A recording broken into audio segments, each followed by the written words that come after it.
Hey there, welcome back to my channel. Now, if you're new around here, I'm Nima. I've spent my career as a corporate executive with over 15 years of experience in both sales and finance positions.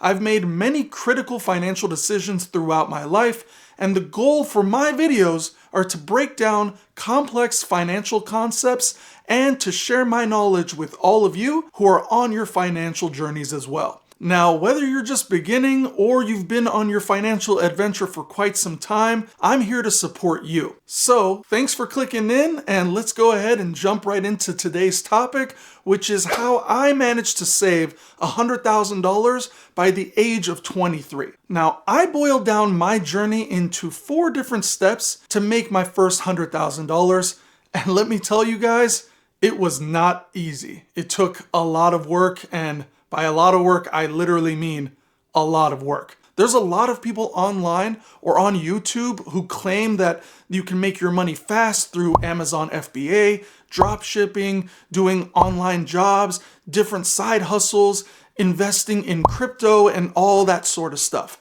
And even though that might be true, let's be honest, not all of us are as savvy enough to start these kinds of projects or even have the money enough to get it off the ground. I salute the people who've been able to do that, but it's not for everybody.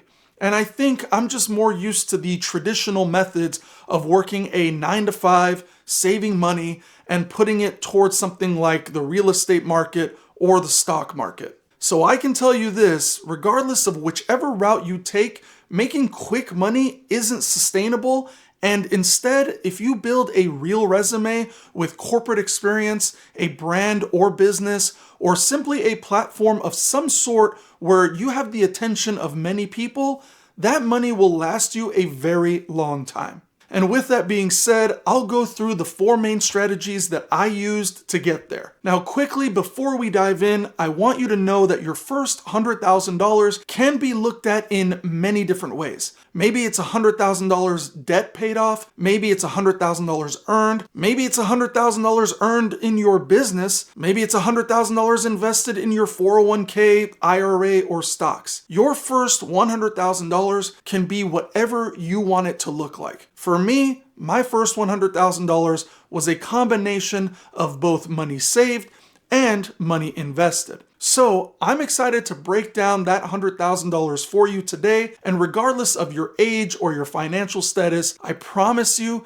that you will take something valuable away from today's video. Also guys, if you are already past the age of 23 and you're thinking to yourself, damn, I don't have that kind of money saved, well, don't beat yourself up. Contrary to what some rich people say, it's not easy to make money. The world isn't built in a way to make it easy. It's supposed to be tough. Otherwise, everybody would be millionaires. In fact, just look at this research. The population of the world is closer to 8 billion now, but based on a 2022 global wealth report done by Credit Suisse, a little over 53% of the globe is living under the financial means of $10,000. About 34% have between $10,000 to $100,000, and only about 12% have between $100,000 to $1 million.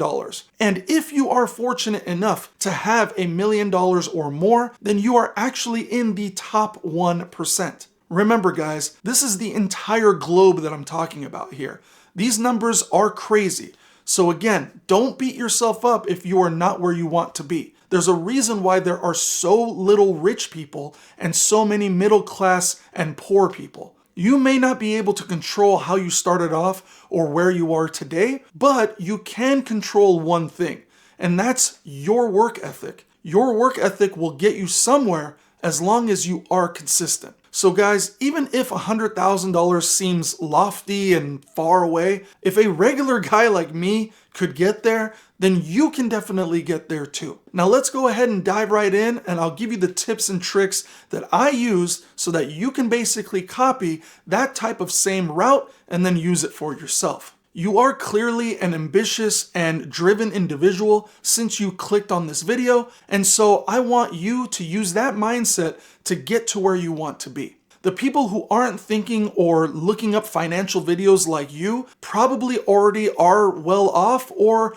are maybe just not into the same mind space, maybe because the money and success isn't all that they're looking for in life. But you're here right now, and that already puts you ahead of the curve. You will get to where you want to be because you are researching it and you are thinking it. If you believe in a higher power or God or the universe or whatever other faith you believe in, it will reward you. Just speak it into existence and the universe will pay you back.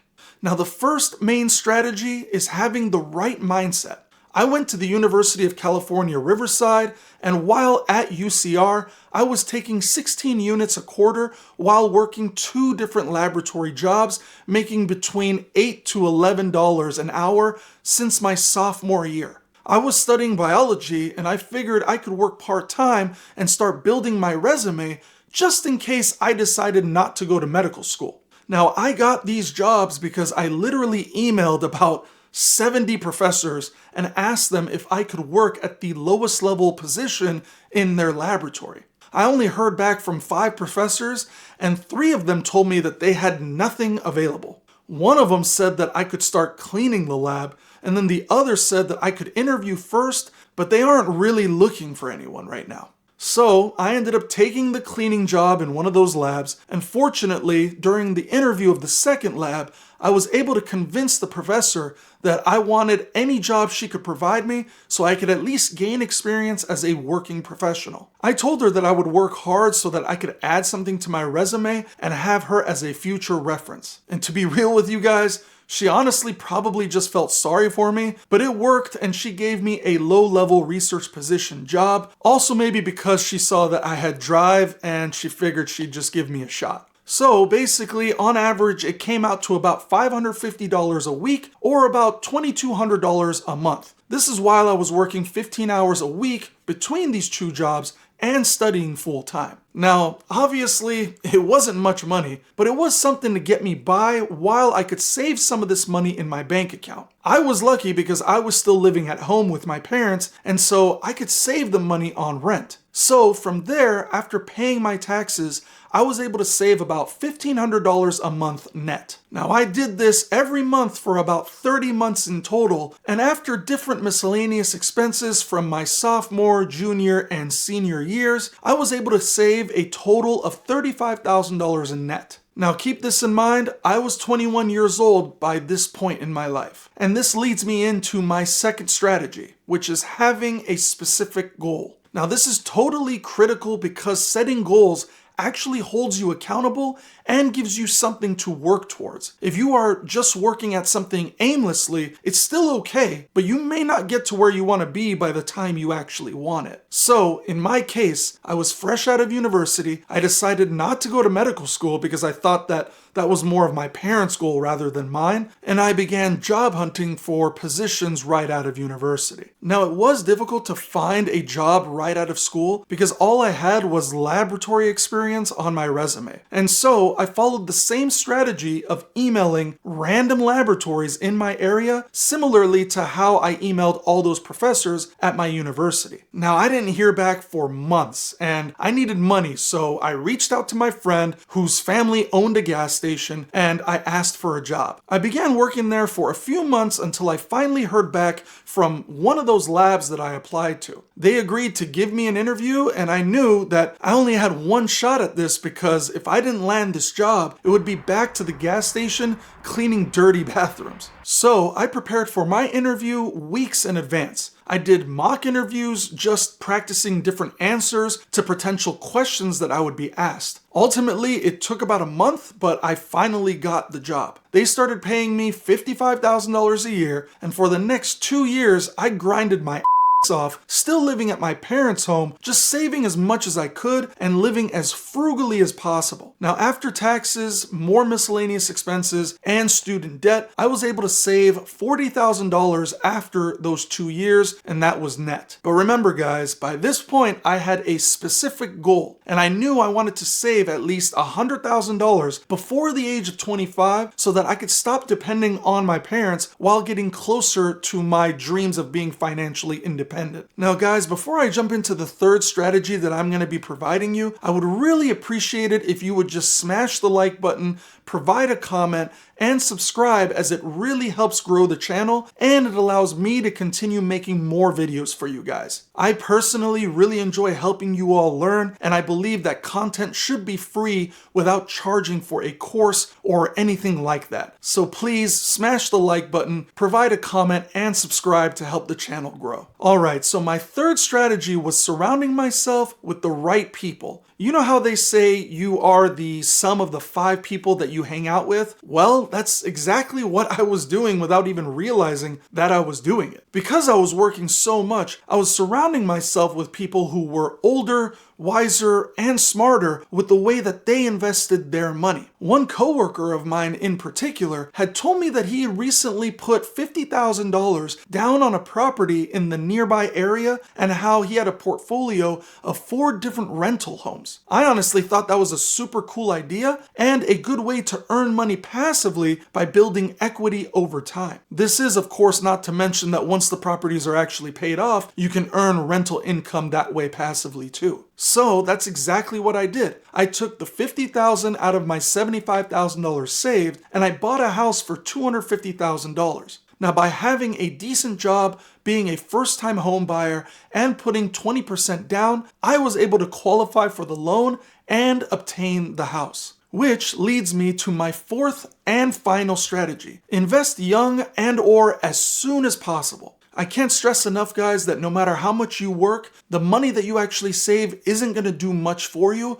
unless you're actually investing it. You need to put it in places so that you can get a return as quickly as possible and let that return compound over time. Now, back to my story, after only a few months before my 24th birthday and still technically 23 years old, I had an appraisal done on the property that I bought, and I learned that the house was worth close to $300,000 at this point. And so with the $25,000 remaining in my bank account, the $50,000 that I had invested into the property, and the property building an equity of another $50,000, I finally reached my goal of having over $100,000 of net worth. And meanwhile, I was still working those extra months and saving more money, and instead of just keeping it in my bank account, as I mentioned, to sit and collect nothing, I took most of that money and put it into ETFs and a high yield savings account, which provided some decent return yields to where I was making money while I was sleeping. Now, I always thought that it was important to build my knowledge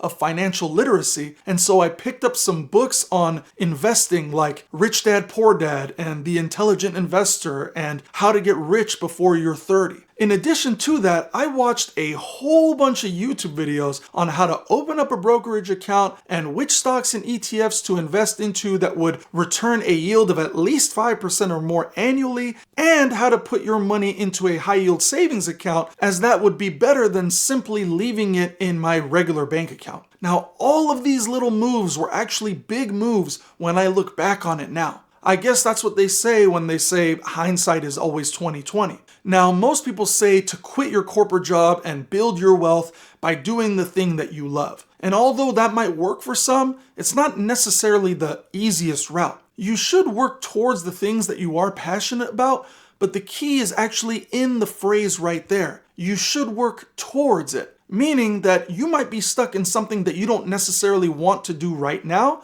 like a 9-to-5 job, but you are building yourself up with at least some salary and benefits, building your resume, building your development and organizational skills, building your work ethic, building your knowledge. I mean, pretty much building up multiple different parts of yourself that maybe you didn't even know you had. This simultaneously provides you the experience so that you can use it at a time when you have the availability to leave the corporate world, if that's your choice, and build what you love. Now, I've made a lot of moves since I was 23, and I've diversified my portfolio and made numerous investments throughout the years. And I'll probably save that for another video. But for now, guys, the key takeaway that I want you to have from this video is that making money is hard, but as long as you are dedicated towards building up your professional working qualities, you will get the money that you are hoping for. Everyone's circumstances are different. Some people will have a much easier route and make